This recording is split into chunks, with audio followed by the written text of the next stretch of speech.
बच्चों आज हम पढ़ेंगे क्लास के बारे में। क्लास क्या होता है? एक क्लास में एक ऑब्जेक्ट का एट्रीब्यूट और बिहेवियर का कॉमन प्रॉपर्टीज़ अवेलेबल होता है। जैसे कि एक क्लास एक मैप है और उस मैप के अंदर एट्रीब्यूट और बिहेवियर हमारे ऑब्जेक्ट के डिफाइन होते हैं। फॉर एग्जांपल, कार एक ऑब्जेक्ट है। ऑब्जेक्ट कार के पास क्या एट्रीब्यूट्स हो सकते हैं?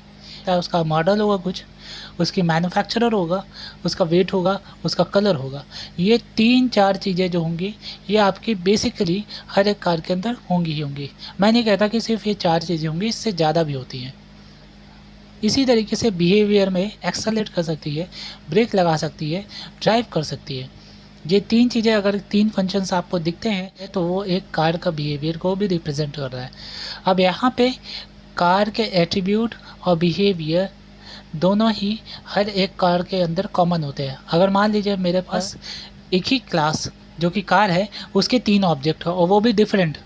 फॉर एग्जांपल यहाँ पे आपके पास एक ऑब्जेक्ट है टोयोटा नाम का, एक आपके पास ऑब्जेक्ट है होंडा नाम का और एक आपके पास फोर्ड नाम का है। तो यहाँ पे ये 3 ऑब्जेक्ट्स हैं आपके पास अलग अलग। अब ये 3 ऑब्जेक्ट्स जो हैं आपके पास ये एक कार क्लास को बिलोंग कर रहे हैं। अब ऐसा क्यों है? क्योंकि इनके अंदर कॉमन फीचर्स यानी कि उनके एट्रीब्यूट्स और बिहेवियर तीनों के अंदर सेम है। मतलब तीनों के अंदर कलर, वेट और मैन्युफैक्चरिंग होगी।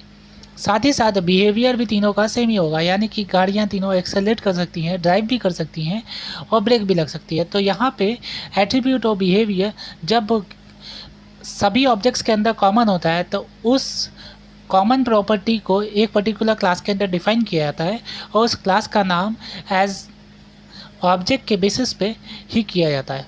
वो भी हमारे ऊपर डिफाइन नहीं करना होता है, हमें डिफाइन नहीं करना होता है, समटाइम्स हमें डिफाइन करना होता है। आगे हम पढ़ेंगे कि हम कैसे डिफाइन करते हैं इसे।